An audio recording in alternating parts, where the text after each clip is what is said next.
Welcome to the Slop Farm. Enjoy the video. In this video, I will explain how to turn on your Ram 1500 with a key. First, locate the ignition cylinder, typically on the steering column. Insert your physical key fully into the cylinder. Make sure your vehicle is in park or neutral for safety. This is a crucial first step before attempting to start the engine. Always confirm the gear selection. Once the key is inserted, you'll feel distinct positions. Turn it to accessory to power up your radio or charge devices. Then, rotate it to the on position. This illuminates your dashboard and primes the vehicle's systems.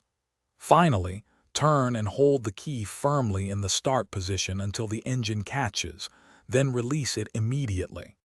Many Ram 1500 keys include a transponder chip for security. Your truck's computer needs to recognize this chip to allow the engine to start. If the key isn't recognized, the engine may crank but won't ignite, or it might not even crank at all. Ensure you are using the correct, programmed key for your specific vehicle. If your Ram 1500 doesn't start with the key, first check your battery. A dead battery is a common culprit. If you have a spare key, try using it to rule out a faulty transponder chip.